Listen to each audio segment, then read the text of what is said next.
rate coming into the World Championship. So definitely underperforming as opposed to their stand. Shall bring victory. By not playing well. You don't? No, you don't. I must be playing really well then.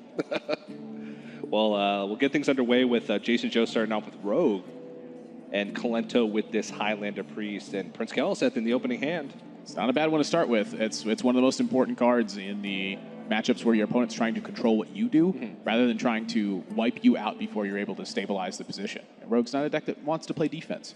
Has a couple tools for that, but it mostly wants to giddy up and start dealing damage. So having Keleseth means that Kolento's going to have a hard time using Potion of Madness later on in the game. It means that Spirit Lash and Dragonfire Potion may not always be able to clear an entire board.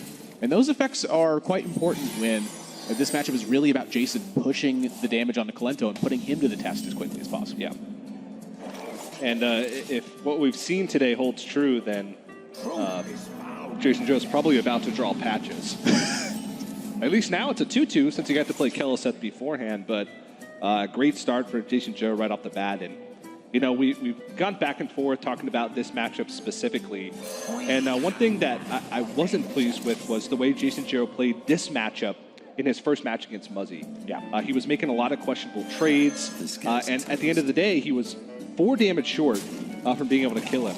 Like that trade right there. Yeah, I mean, 2 extra damage may not mean much, especially at this stage, but JasonZhou has been making those trades all the way up until later in the game and passing up opportunities to Bone Mare outside of a situation where Shadow Reaper Anduin would be, like on turn 7, when Shadow Reaper Anduin wouldn't even be a possibility. So we'll see if he's learned from that over the course of the day, but I was worried. It worried me the way he played that earlier matchup. Yeah, there's a couple things really to consider with trading with Rogue decks, especially versus a matchup like he's in with Kolento right now, is you can make yourself less vulnerable to situations. Wild Pyromancer is always something to think about. Potion of Madness, those are something that are always going to be on your mind. But I think one of the big factors for him here is that he actually drew Cobalt Scalebane. So if he can keep the board fairly clean for a majority of the game and then land a Cobalt Scalebane with one other minion, it's really difficult for Kolento to come back from that. It's one of the tech cards in his Rogue deck that a lot of players have been favoring to cut because it's not so strong in the other matchups. Yeah. So I actually think that Cobalt Scalebane influences his trade quite a bit here, but Kolento's hand is looking so good. A lot of removal. By trading into the Blood Mage Thalnos, he does play around Potion of Madness, being able to trade in Potion of Madness. And that looks like a pretty decent draw as well. It can open up the Edwin Van Cleef in this situation. Kolento choosing to just pass here. Something else that the trade over the Blood Mage did was it prevented Wild Pyromancer Potion of Madness specifically. If Kolento takes that 2-1, it just dies to the Wild Pyromancer afterwards. Yeah. If Kolento were to play the Wild Pyromancer afterwards, it means there's just a 3-1 on board contesting it. We just didn't really have that strong of a play this turn where his options are concerned. He was kind of forced to pass. Yeah, talking about their deck list a little bit, another decision that JasonZhou has made has been to cut the second copy of Elven Minstrel, which can also be a great card in this matchup because a lot of times it comes down to whether or not you can find those power turns right when you need them and having the resources to be able to reload after removal. Being able to hit Bone Mare, quicker, or even Vilespine Slayer sometimes can be an MVP in this matchup if it hits Priest of the Feast or Raza. So being able to just get to those minions quicker oftentimes helps you in this matchup. And JasonZhou has opted to go for that Cobalt Scalebane instead of the second Elven Minstrel. Yeah, it looked to me like his deck list is really broken down from perspective, just being all around quite strong. He's got the 1 Scalebane, the 2 Chain Gangs, the 1 Minstrel, the 1 Tar Creeper, and a Sonya in there. Rather than try to be stacked against one particular archetype, he's chosen to focus just on more balance. But that's been the opposite of what we've been seeing from a lot of the successful players thus far. They've been teching for specific matchups and punishing people with those tech choices. Yeah, take Muzzy, for instance, who defeated JasonZhou in the first round of the day. His decks are definitely teched more for faster matchups. And so it helps him against, in this tournament, a wider range of decks since a lot of players are bringing Tempo Rogue and Aggro Druid. But maybe since Kolento has Jade Druid in his lineup as opposed to Aggro Druid, that these decisions from JasonZhou are going to help him fare better in this matchup as opposed to his previous one. Oh my. It just happens. Well, the Hearthstone gods are punishing players for drawing Prince Keleseth by giving them patches. He does have Edwin Van Cleef, so this does force some resources from Kolento at the end of the day. But this is not the situation JasonZhou really wants to end up in. I will say that I think he has two very important cards in here with Cobalt, Scalebane, and Leroy Jenkins, but now Kolento's also drawn Shadow Reaper Anduin, and he's got Psychic Scream coming up. He's got the Mass Dispel this turn if he wants it. He's going to be able to wipe a lot of power off board in the coming turns and really put Jason to a test of card economy, really, and that's where those two Elven Minstrels come in. If your board gets cleared, you have to have some gas in the tank to be able to push past it. Yeah, he's, one card less likely to draw that reload that he will so desperately need moving forward.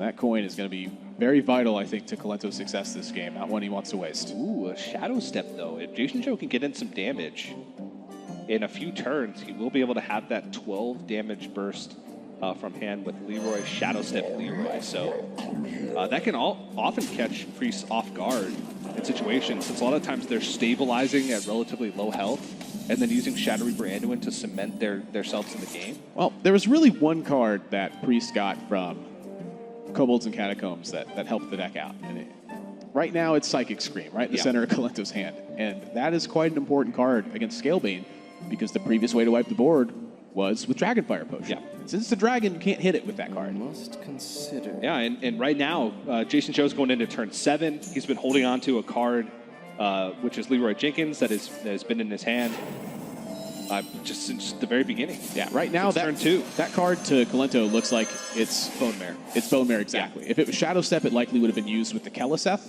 There's the random card generation from the Holy Nova, and now Elven Minstrel's drawn, but there's nothing for Jason to combo it with. Yeah, and if JasonZhou just plays nothing onto this board, then Kolento is going to have huge reads as to what's in his hand. You might be just looking at a Leroy or an Elven Minstrel on this turn, and that Leroy's certainly going to get Shadow Stepped, I believe. I don't know, because it is sort of protected. Shadow or Death and Spear and Lash are really like the only two things that can reach it. Holy Smite. Holy Smite, I guess, yeah. Akanai Soul Priest, a Kazakus.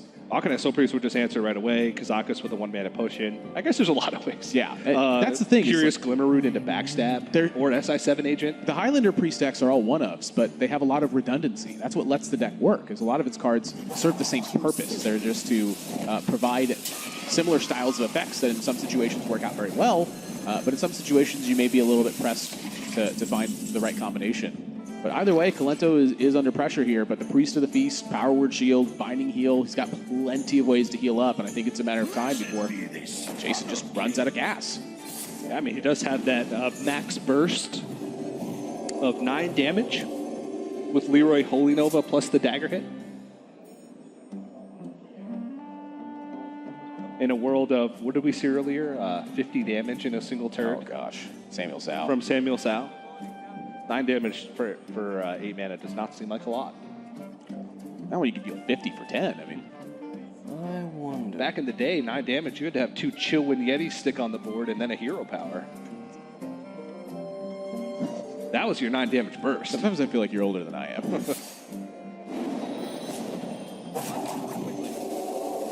I like to measure age in dock pose. TJ is 0.3 Doc Pones, and that's a lot. That would make me 8 years old.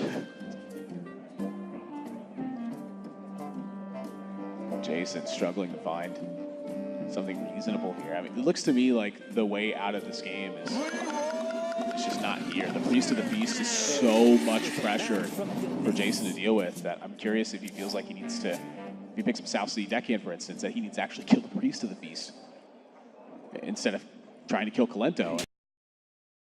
Yeah, I don't think either way is a winning play right now, so he's got to hope that Kolento just doesn't have many spells and can't really do anything about this. Yeah, the one thing about holding on to South Sea Deckhand is you can couple it with Bone Mare and get immediate value out of the Bone Mare the following turn, but is that damage worth leaving up a Priest of the Feast that's probably going to heal for more than your South Sea Deckhand Bone Mare is going to do? Kolento's not even going to play the Shadow Reaper Anduin. At this point, there's not really a reason to.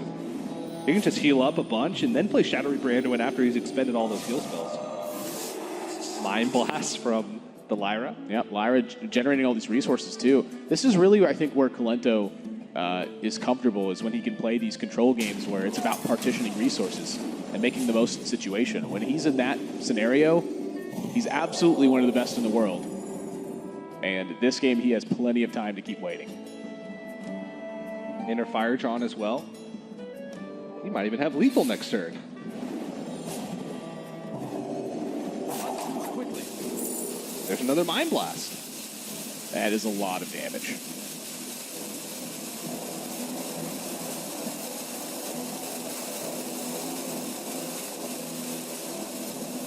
Yep. Cash is in the inner fire now. I might have held on to the inner fire and try and draw on a Divine Spirit next turn with the Mind Blast. Try and go for Jason, the cheeky lethal. he just leans sideways and is like, wow, well, what could I have done in this one? Yeah. And I think the answer is not really much. He pretty much was facing down a very strong hand from Kolento. And that's part of Priest. It is very powerful in a lot of these circumstances. What's interesting about the inner fire is it actually hurts Kolento's ability to cast Shadow Reaper Anduin. Yeah, this turn. I That's quite interesting. understand you want to get more value out of the Lyra immediately, but that one might be... Kolento might be sad about that choice.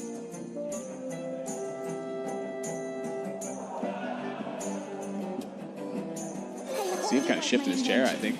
Is that on his... What? Okay.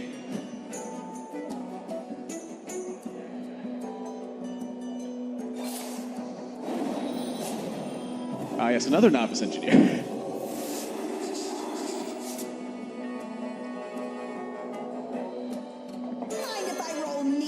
He's going to hold on to the Shadow Reaper Anduin for a little bit longer, try and get value out of the Priest in the Feast while it's still on the board. But, I mean, he's healed back to 30. JasonZhou's out of resources. He's got 3 cards, 2 of which he knows are minions, and 1 is a random Priest spell.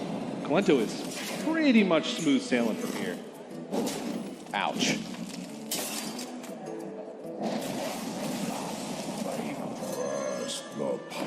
He's fought valiantly, but sometimes it is not in the cards. Yeah. And let's add a Raza to that as well.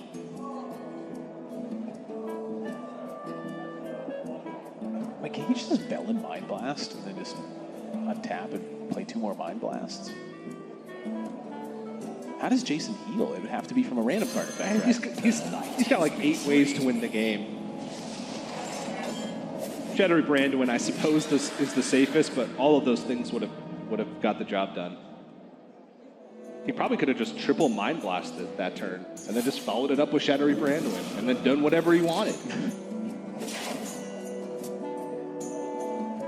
I want to grab lunch real quick. Come back. Yeah, Swashbuckler might be able to pick up some form of healing. Ooh. Curious Glimmer Root. Pick up like Binding Heal. 2 of these cards are not in the deck. It is Cabal Songstealer and Herald of Valash. You don't put Herald Volage in your Highlander Priest? Well, I also don't put Dragonfire Potion in my aggressive rogue deck. You can get a 1/1 Raza. On curve. Sick.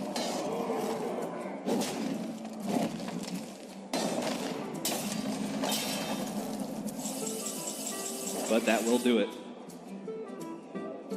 Raza Hero Power, Mind Blast Hero Power, Mind Blast Hero Power. That means Kolento is going to take game number 1 over JasonZhou.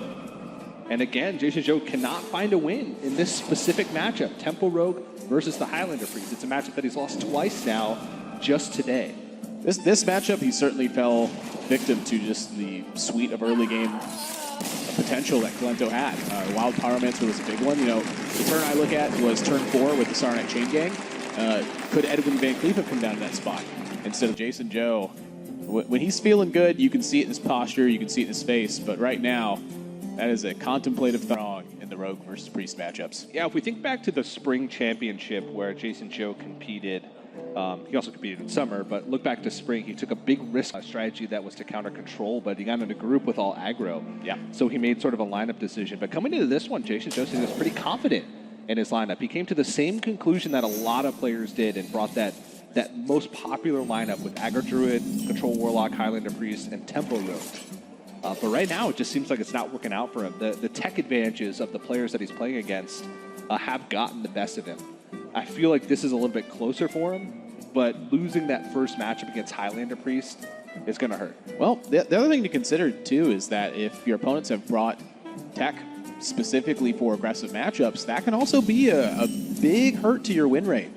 Kolento has opted for the Oaken Summons and Ironwood Golem package, which plays that 4-mana card you see in hand. He'll get 6 armor, and he'll get a 4-cost or less minion straight from his deck into play. And when it's Fandral and 2 Ironwood Golems, you pretty much are guaranteed a solid minion that your opponent needs to handle. So getting that 3/6 taunt in the way early on, big benefit to him and being able to extend that life. For JasonZhou, it's about building a wide board position and taking advantage of that with Savage Roar, with Marketable Lotus. And in this situation, looking like Bittertide Hydra may have to pull a bit of a weight here. Yeah.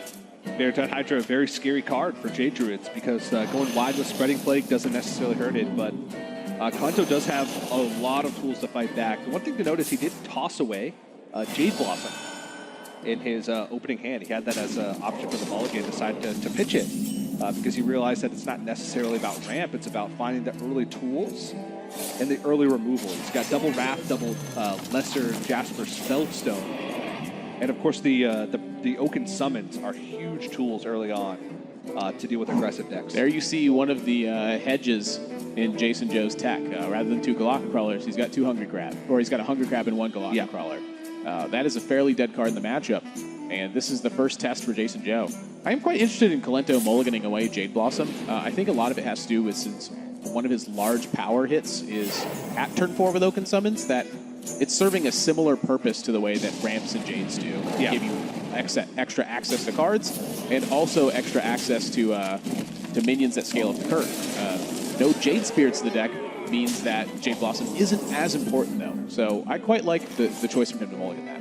Yeah, and oftentimes you'll hear us say terms like going wide on board and going tall. Wide, of course, being a big board of small minions, whereas tall is a small board stacking up. Yeah, Bittertide Hydras, and you can see JasonZhou going tall here because of the nod to Spreading Plague. You want to keep your board as concentrated as possible on a few minions, and you use the Savage Roar early there, not only to make efficient trades, but also to keep the big minions healthy, keep the big minions alive, and that's sort of the big deal in this matchup. And this could get quite difficult for Kolento if this continues for JasonZhou. These are important cards that are in the deck for this a very important reason. And while he's at still a comfortable life total, that will quickly diminish when Bittertide Hydra's knocking you in the face turn after turn. He did find an opportunity to ramp up. Kolento's going into 10 mana next turn. No. Not like this. Patches is being drawn a lot. That's the risk you take when you put it in your deck, I suppose. There are a lot of small minions here JasonZhou draws that are not spectacular. Yeah. But I'm looking at a second Bittertide Hydra. I'm looking at Corridor Creeper. Even like Druid of the Swarm is totally fine in the spot. Another board-wide buff. Pirate's Cove. And maybe in this situation, it's working in his favor because he can play this 3/3 captain, not have to worry about Patches clogging up a space on this board with Spreading Plague being a threat. But I mean, Kolento's got 10 mana available. He's got all the defensive tools that he needs with Malfurion, Spreading Plague, and also an Ultimate Infestation thrown into the mix. But it's about how to space these resources out to block the most damage incoming from JasonZhou, because there's still big threats on the board. Bittertide untouched is just so scary for Kolento, too. I mean, even though he's got the Malfurion, JasonZhou's life total is pretty much irrelevant in this one. It's whether or not Kolento can stave off the pressure. And so, dealing 3 damage turn after turn doesn't really do that much unless Kolento can stabilize the board position. Yeah, this is a pretty tough turn. You can Ultimate Infestation the Galactic Crawler to try and peel the most damage off the board immediately. You can Ultimate Infestation the Bittertide Hydra to try and soften it up so that way it's easier to take down in the future. You could go with Malfurion and try and block damage that way and get it online for the gain 3 armor or 3 attacks. You'd be able to remove some minions off the board. Yeah, I imagine Kolento's looking slicing through this board at this point. Yeah, sacrifice these couple of Scarabs for some extra health and just buy time. Time is really all Kolento needs to eventually get out of the situation. Turn after turn, eventually JasonZhou will draw a weak card.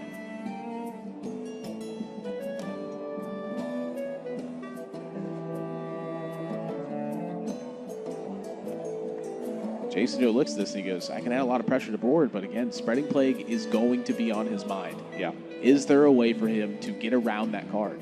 And I'm looking at this hand and thinking, I don't think so. It's maybe a card he just can't really beat.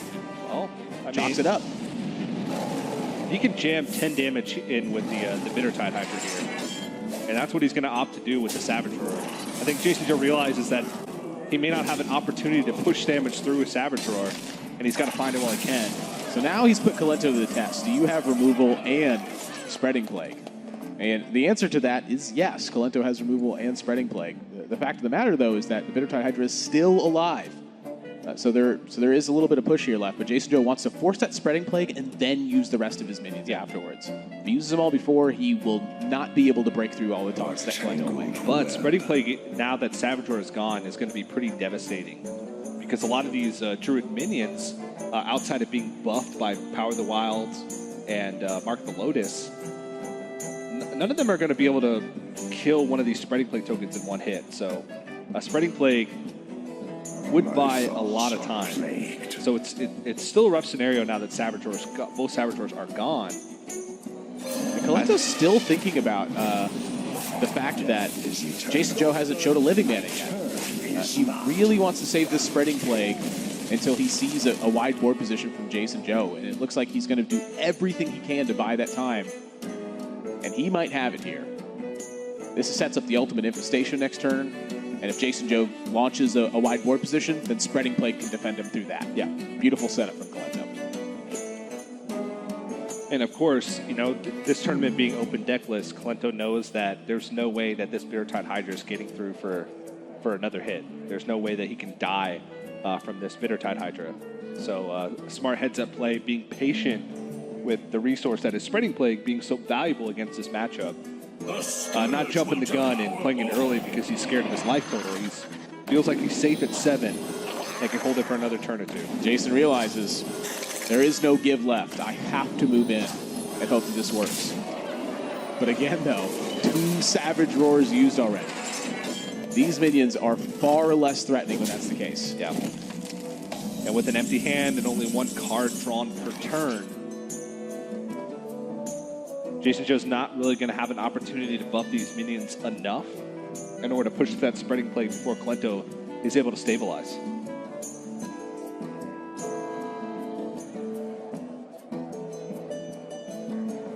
My thoughts are plagued. The Crypt Lord does make it quite annoying.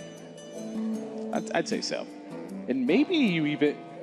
Kolento's even thinking of Ultimate Infestation this turn because he knows that he can't die. Even if a buff comes out, that would still only be 3, 4, 10 with the hero power.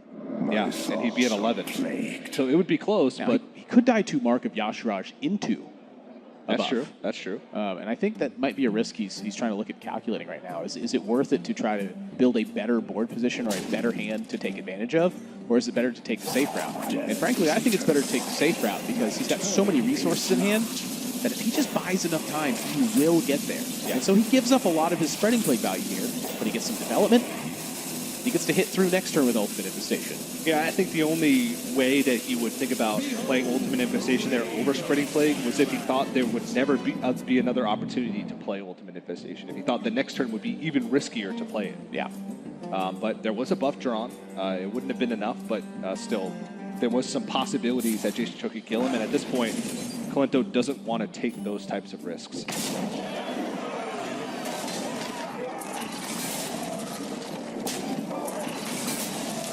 I mean, that's still a pretty threatening board.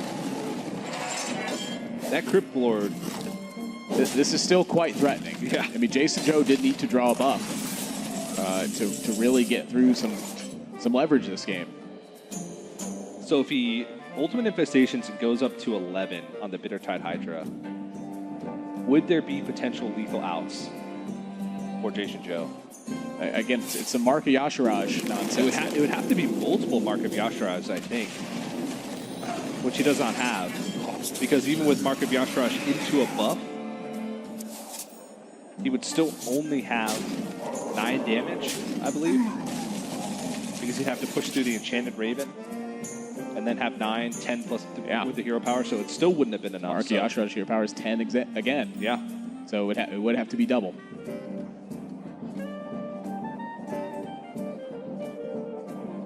But he does only have one left in the deck because he used the first one on the Galaka Crawler early on in the game, so not even a possibility. Gonna have to hope this Corridor Creeper gets the job done.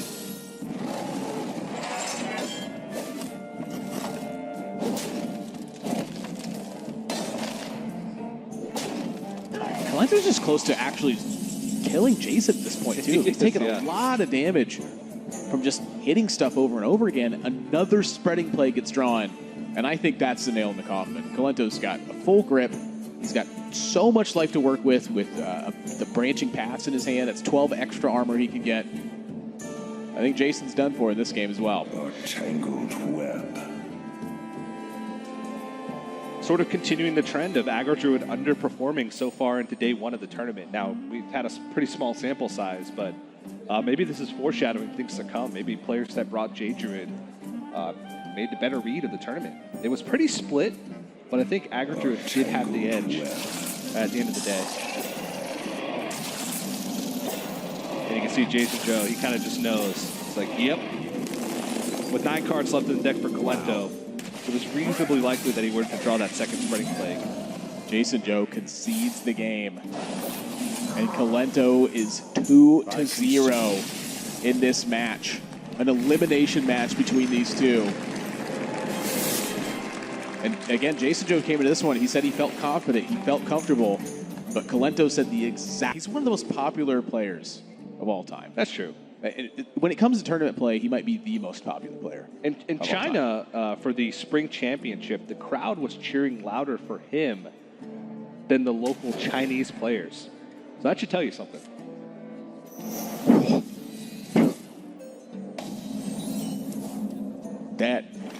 That hand from Kolento is extremely good.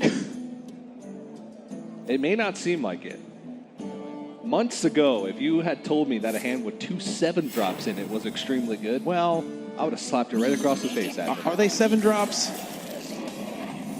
For a while. Oh, he does miss his turn too, and the one thing that Aggro Druid does best is capitalize on slow starts.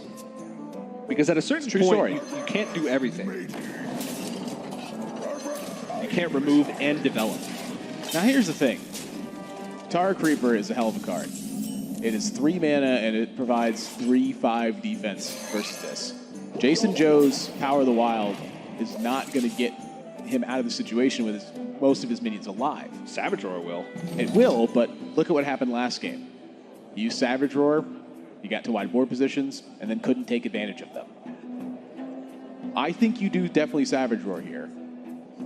But then that's going to be followed up with Sarnet Chain Gang. Well, he could just make a wider board state and then just hold. Because Taro Creeper is not that threatening of a minion on your opponent's turn. It goes down to 1 attack, it doesn't contest anything. So what JasonZhou here could do is he could just develop Druid of the Swarm and the Dire Maul. Is everything about poisonous, maybe? Maybe, yeah, that could be an option as well. That's really the thing about Tar Creeper, is it doesn't really provide a big offensive punch. So oftentimes the best counterplay to it is to develop into it. Try to take advantage of the fact that your opponent can't really provide an offense with this card, and then eventually you push through its defense in a better manner. But Kolento's just going to keep throwing minions into the fray, and they don't fear the Reaper if your cards get cheaper. And then you play Corridor Creeper?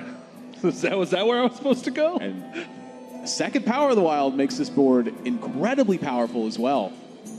And this is really what Aggro Druid's designed to do, is create these wide board states, buff up the board, and then kill your opponent before they can do anything about it. And we haven't been seeing that a lot today, but this is looking like one of those games. Yeah, and this is what Rogue is not designed to do, to deal with opponent wide board states. They have Vile Spine Slayer, which is a great tempo tool to deal with one big threat. And look at Jason. I told you, when he's feeling comfortable, his posture will change. He will look more confident and more focused. The previous 2 games, he has looked worried.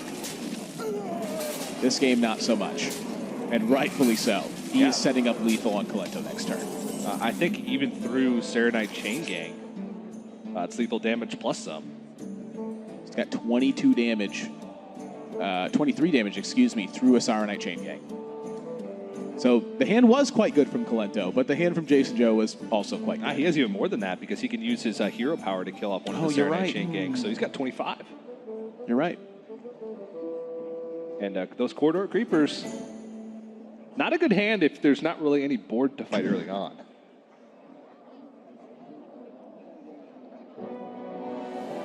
Druid of the Swarm was a massive benefit to Jason in this game. Yeah. And I like the slowdown, understanding the matchup, and just leaving the Tar Creeper alone and developing more minions. Going wider on the board. He knows he's not going to be punished by Rogue for doing that. He could clear off 2 things with backstab plus SI7 agent, but he probably would have used that earlier on in the game. So making the read that Kolento didn't have those early game tools.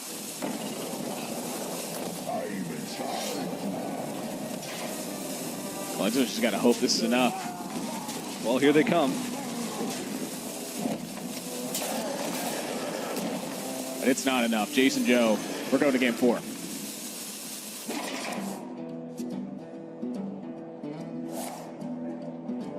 And now, mind you, this is the deck that JasonZhou has really struggled, I think, to find wins with thus far. The Tempo Rogue hasn't been kind to him either. But he finds it. Despite the deck struggles over the course of the day, JasonZhou is going to keep his hopes in the tournament alive at a world champion title swept out from under him. He's got to win. He has to win.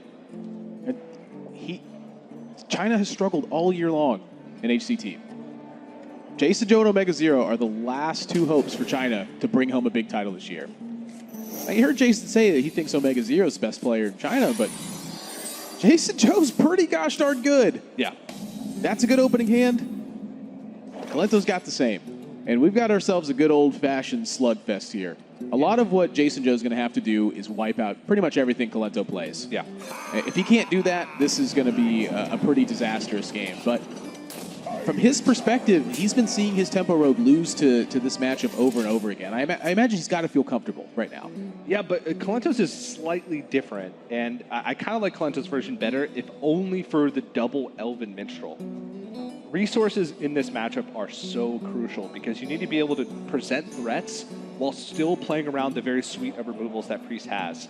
And this opening hand just sort of exemplifies the strength of these 2 cards in particular, Prince Keleseth and Elven Minstrel in the matchup. He can Prince Keleseth on 2, and then coin Elven Minstrel on 3, drawing 2 of those buff minions from his deck, getting those additional resources while still building a reasonable sized board that JasonZhou has to deal with. So I love... Well, it sounds a lot harder when you put it that way. It's just a little bit harder, but I definitely like this.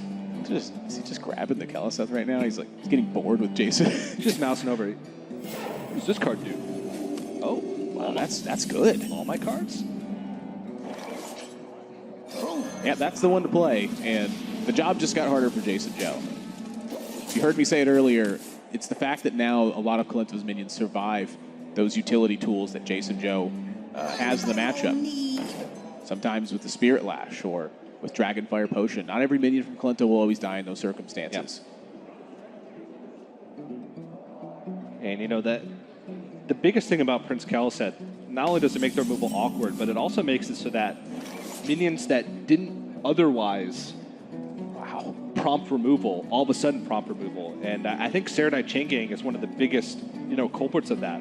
2/2/3 is maybe not that threatening, but all of a sudden 2/3/4s, you're more likely to play Dragonfire Potion. You're more likely to play Psychic Scream on a board that wouldn't otherwise call for it because of the fact that everything just is a little bit stronger in the deck. That does beg the question, though. Do you want the more pressure now, or do you want options for later on? So far in this matchup that I've seen, Kolento has opted to play a much more value-oriented game. I like Elven Minstrel here maybe almost every time. I feel like he might smell blood in the water because he went with his turn 1 Swashbuckler into the Keleseth rather than hold the Swashbuckler and try to get some patches value out of it. And again, the way that he's played in general is that he likes to play for value more than he likes to play for board. So that leads me to believe that even if he thinks that the Serenade Chain Gang might be a better play, that he can get even more value down the road by taking his options right now. Yeah, and of course there's the fact that by coining out Serenade Chain Gang, he kind of strands the Elven Minstrel. Unless JasonZhou were to play a minion, he could backstab. But this will be a board clear, so JasonZhou has, gotten through this first wave, but so much reload potential from Kolento. You said it. So the Sarnet Chain Gang, the Creeper getting so much less expensive. Even the Onyx Bishop, it looks kind of innocuous right now, but that's 2 more bodies at the same time. And that's really the kind of value that Kolento wants in the matchup when Jason's trying to 1-for-1 all of his cards. Yeah.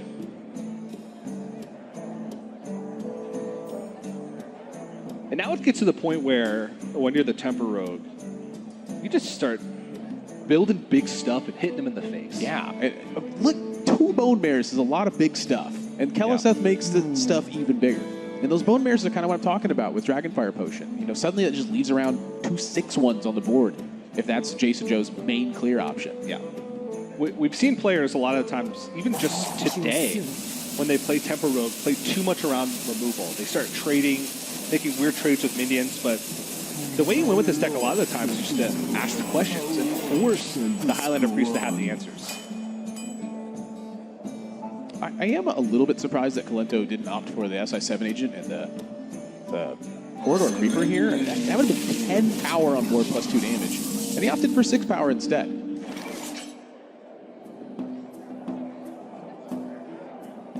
Maybe exactly this kind of turn was on his mind, where he's like, if I have to use my health total to clear Raza, it doesn't really mean anything to me. Yeah, there was no indications that could have been a possibility. Looking back at JasonZhou's mulligan, he pitched away all of his cards.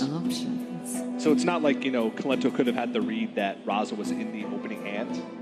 And he wanted to exactly backstab SI dagger up the Raza, and that's why he didn't play it last turn. I think he just wanted to play so that SI7 agent was active more and get more value of it than just the first 2 damage to the face. Because that damage would likely be healed up. Sure, I don't disagree with that, but if JasonZhou's investing 2 mana to heal rather than play stuff, I'm pretty happy with that, because then my stuff gets to hit him in the face too. It's just quite curious. It all comes back to one thing, if you ask me. What's that? Hitting him in the face. So that they have less life. Yeah, so that they're dead.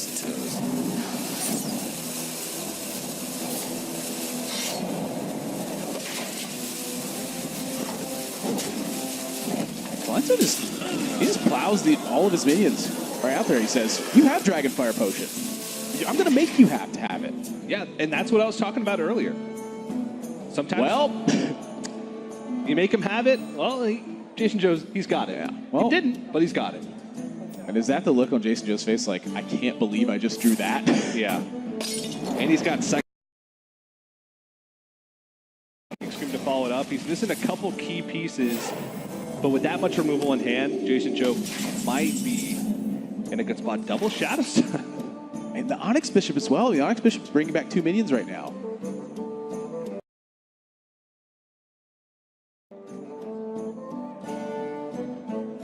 You could... Let's just say that brings back Corridor Creeper. Just think about it for a second. There once was a man from Gilneas. Well, he could Shadow Step the Elven Minstrel to try and get additional value out of it. Whoa. Kolento attacks with his weapon. That is quite unusual. And also Shadow Stepping the Elven Minstrel before he gets to attack with it. I'm telling you, he plays for value. He does. He 100% plays for value. That's right. Well, this play is also for value. JasonZhou is about to draw heaps of cards.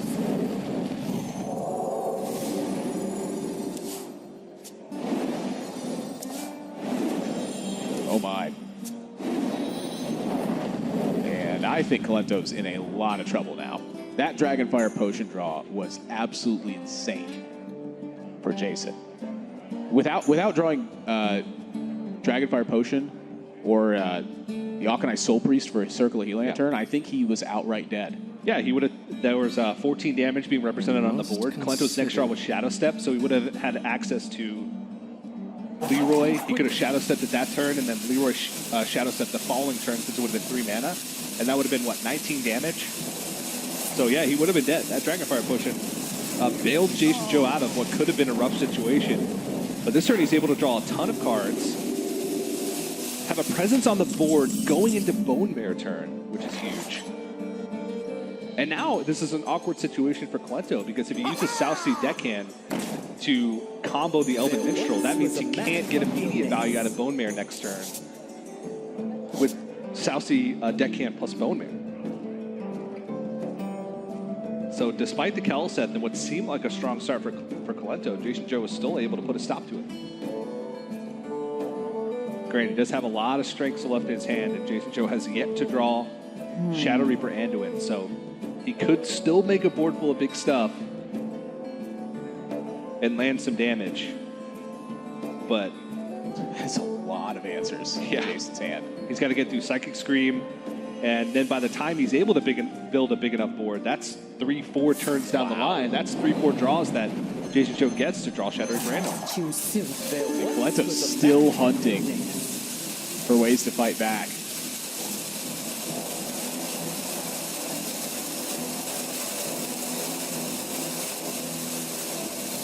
He just wants the resources.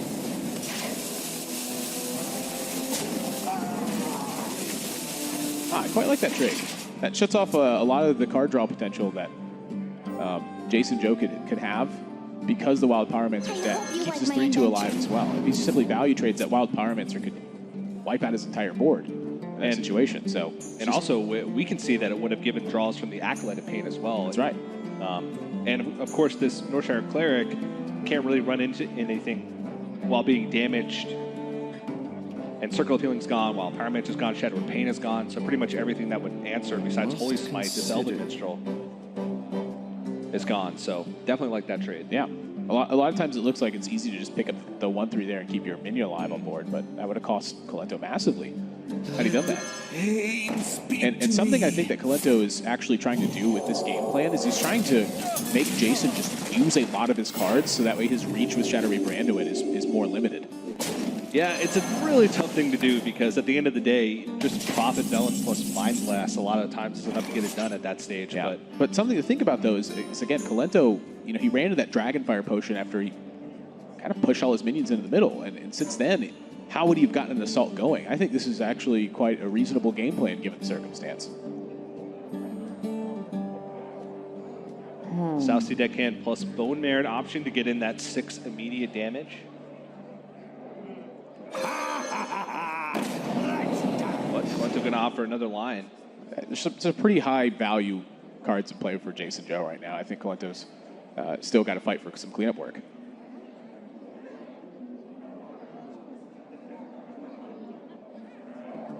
Curious Glimmer Root could pick up some additional burn damage, could pick up Mind Blast, could get his own Shadow Reaper Anduin.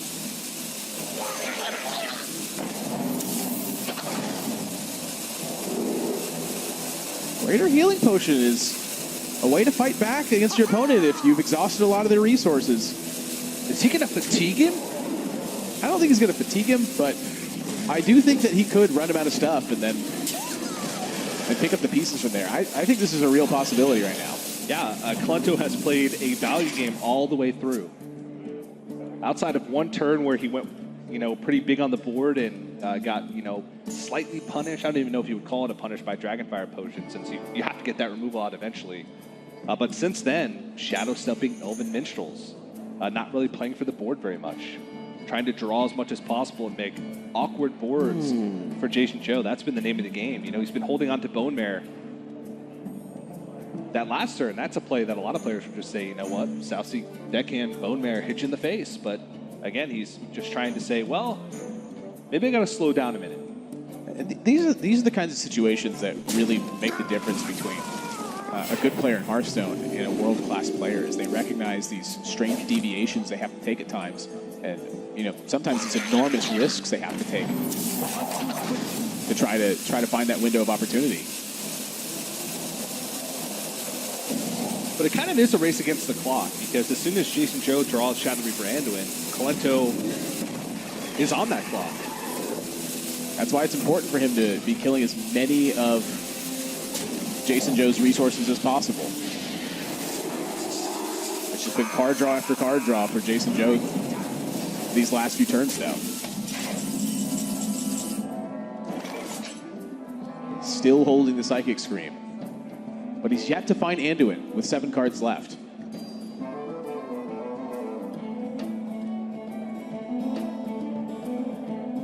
The other thing, too, is when Kolento sees enough of these removal spells, eventually it's tougher for JasonZhou to answer all of it. You know, what if Psychic Scream is still buried at the bottom of the deck? There's still some other stuff he has to play around. Alkanai Soul Priest is in the deck, but Circle of Healing's gone. Kazakis is still one of those last 7 remaining cards as well, so that often can find removal in tight spots. Priest of the Feast remains as a way to maybe heal back up.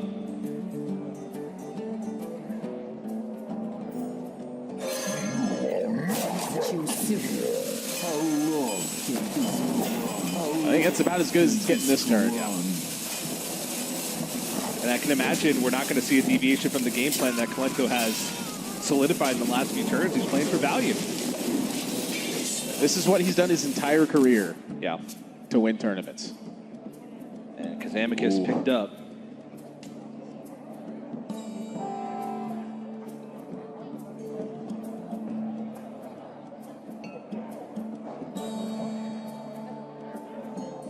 That's something Jason's got to think about as well. I'm running out of ways to completely take care of everything. Mind Blast was the only spell left in JasonZhou's deck. There's no other spells. There's a Tar Creeper, an Alkanai Soul Priest, Priest of the Feast, Lyra, and Shadow Reaper Anduin. Jason's just drawing by healing up. He's trying to get minions there. He needs to find. Still no Anduin. 5 cards left.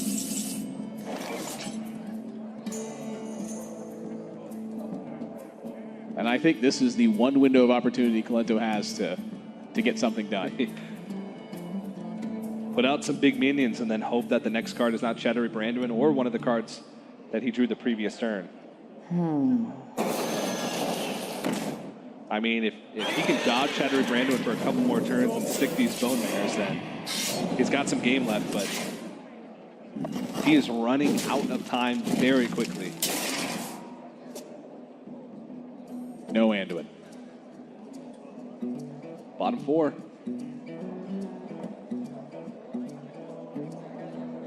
At last, a worthy disciple.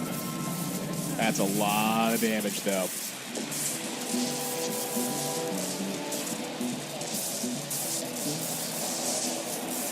Makes it a little awkward since Bone Mare's at 6 health and the target's at 6 health.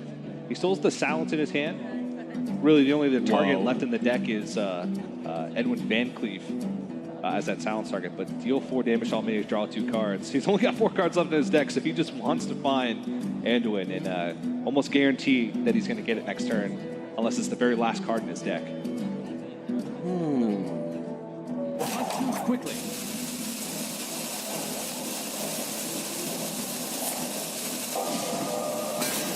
He's going for it.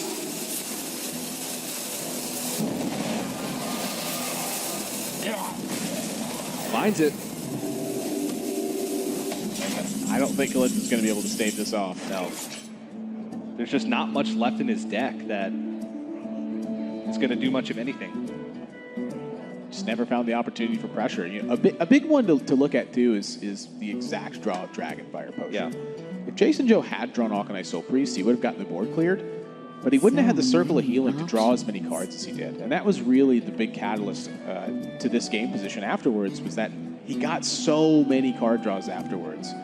It's quite a tall order for JasonZhou's Priest to answer the rogue in quite this fashion. But he's done it. And the entire game since then, Kolento's been on the defensive, trying to get anything going. I mean, there's a couple plays you can look back at. The plays where he played for value, where he could have landed a Bone Mare. He did give JasonZhou a lot of time to draw Shadow Reaper Anduin. It's hard to play a long value game. The Minstrel on turn 4, rather than the Sarnet Chain Gang. Yeah, could have put more power earlier on. Maybe gotten in damage, then Leroy Shadows plus Shadow Steps could have been enough in the later stages of the game. But now he's sort of forced to make this big play, hope that Shadow Reaper Anduin is the very last card in the deck. But it's not. Cards.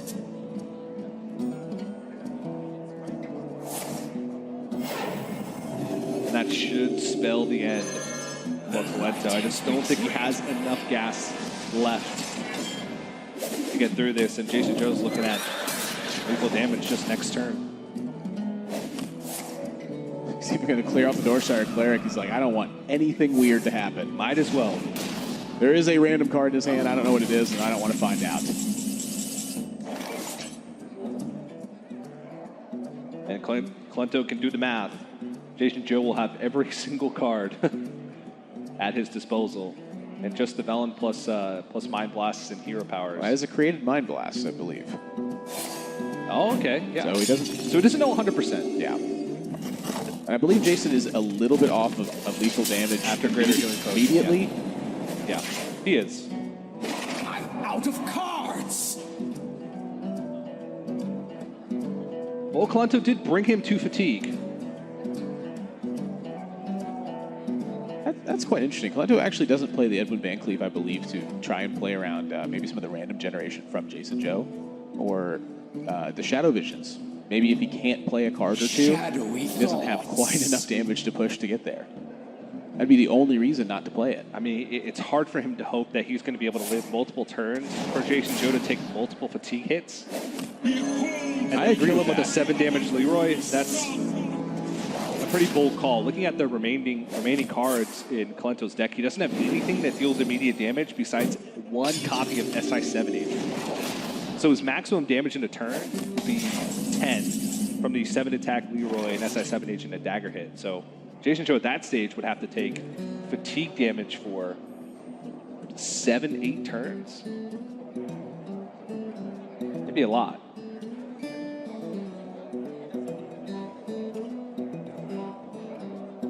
I believe the only way to live is the Leroy. Run it into the Lyra, backstab a token, attack a token, and then play Edwin Van Cleef.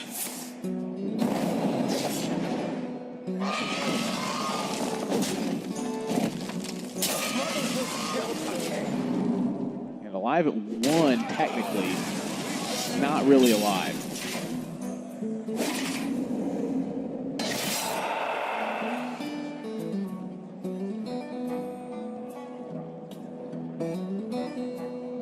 I mean, Kolento's has to be, counting the spells at this point and knowing that there's the one generated spell from Shadow Visions and then now one random spell from Lyra. So it's all minions left.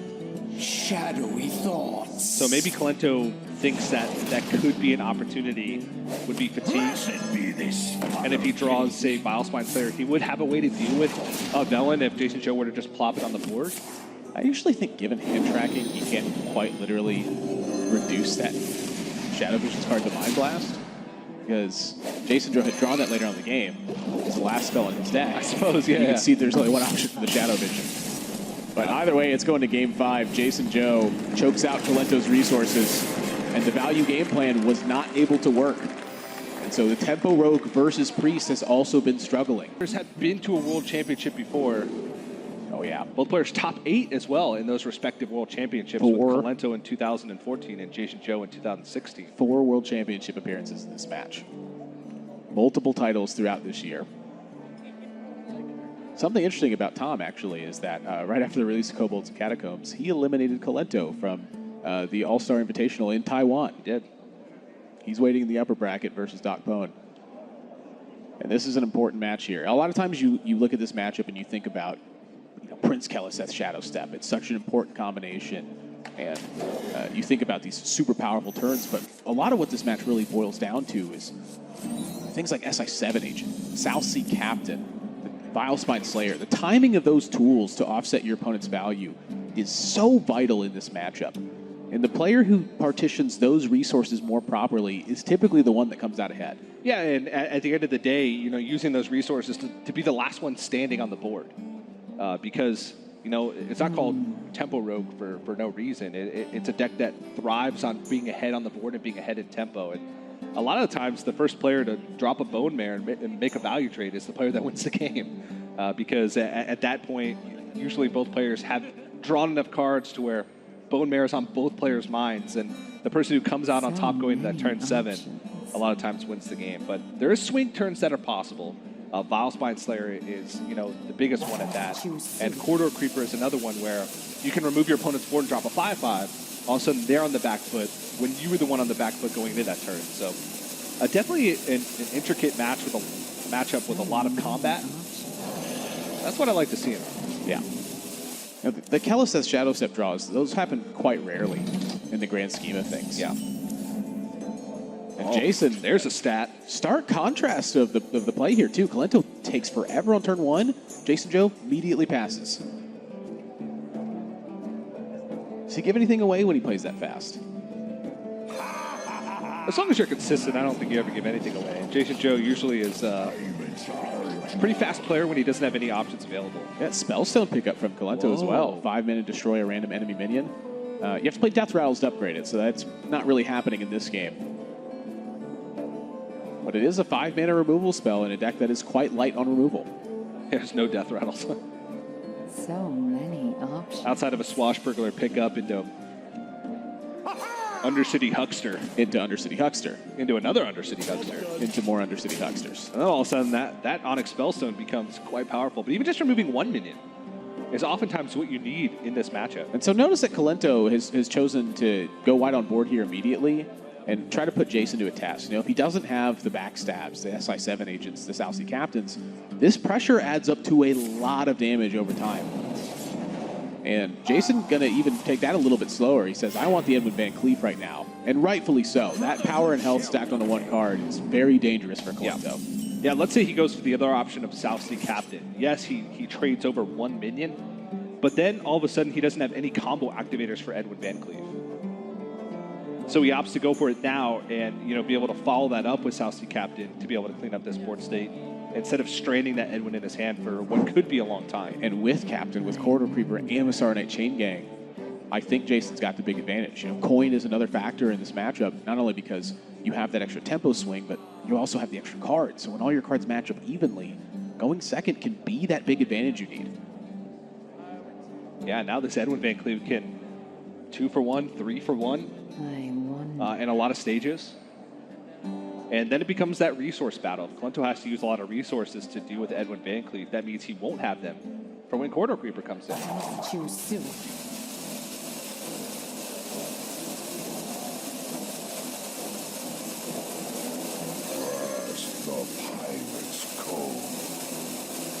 And I kind of like this. He's going to get immediate value out of the buff from the South Sea Captain by preemptively trading at least one of these minions into Edwin Van Cleef. Because let's say that Edwin Van Cleef trades onto his South Sea Captain this turn, and he hadn't made that trade.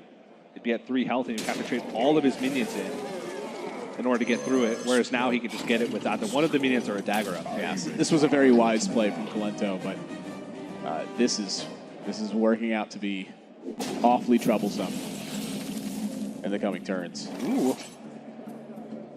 He's got his own Keleseth, but he's fighting on the back foot. Yeah, so that little Flame Elemental is actually really important right now, too. That's going to activate that Vile Spine Slayer at some point.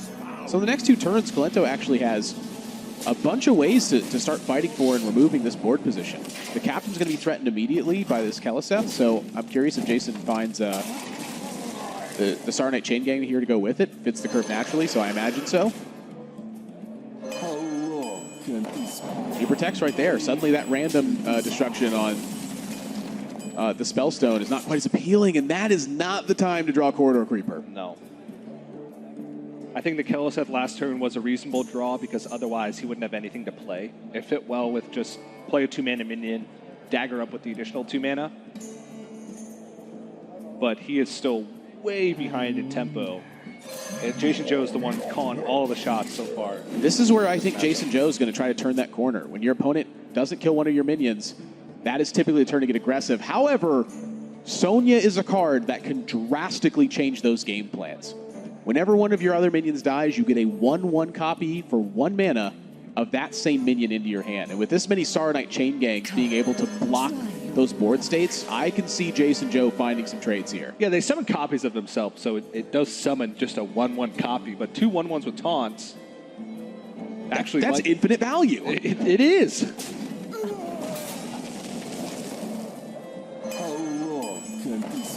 It's going to continue to protect the Sonya. The Sonya is going to continue to res the Serenite Chain Gangs. How long can this go on? How long can this go on? How long can this go on? Well, not very long if Kolento doesn't draw anything to deal with this. Bone Mayor still turned away with 4 1/1 tokens on the board. Vile Spine Slayer and the Onyx Spellstone don't really do much. He's just going to chip away and then eventually be able to kill him with Leroy.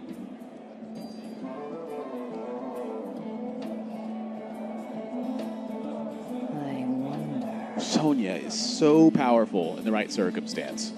Yeah, this is the exact situation that I find myself in all the time, where I wish I had a Fan of Knives. I mean, I think everybody can feel the same way, that they hate it when their opponent plays Sonya and then plays 2 1/1 Serenite Chain Gangs, summoning an additional 1/1 Serenite Chain Gang. That's when you really wish you had Fan of Knives. But then they'd get them all back. He's got a Vile Spine the Sonya! That's brutal. Choose you.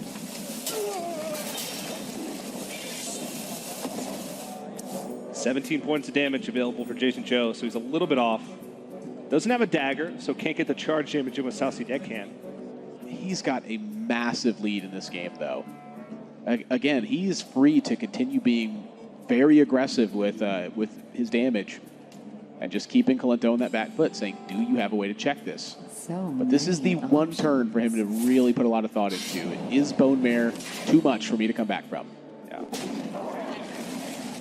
I mean, it's hard to find a spot where you lose if you just continue to remove your opponent's board over and over again. We talked about it earlier. Rogue does not deal with wide board states. If you continue to kill your opponent's minions and create a wide board state, eventually you're going to chip away enough damage and make your opponent's turns awkward enough to win the game. You don't need to take additional risks. And that's exactly how Jason's playing this one. Full board.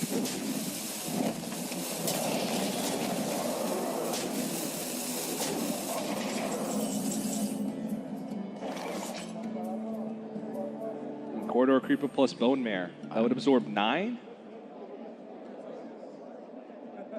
But that would still be enough to push through. I don't think Kolento's got a way out of this. Yeah. Oh, it would block 10, actually, the Corridor Creeper's buff.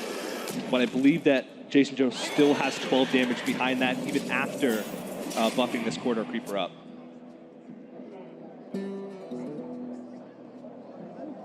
I'm counting 12.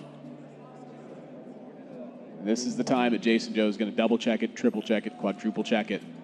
He trades in. He does have to make sure that he saves the buff for the Southsea Deckhand. So it's Corridor Creeper, the 4 1-attack minions, and then the dagger, or the Southsea Captain. A few ways that he could do this, but he just needed to make sure that he kept the buff on the Deckhand. But that is going to be JasonZhou taking the series, eliminating Kolento, and moving on to the decider match. And Kolento said it. He has faced JasonZhou a lot of times. JasonZhou's gotten the better of him in those series. And once again, that is true. One of the most storied players of all times falls to the hands of JasonZhou. And a second European player eliminated in the first 2 elimination matches of this World Championship. The struggles for Europe in this tournament continue.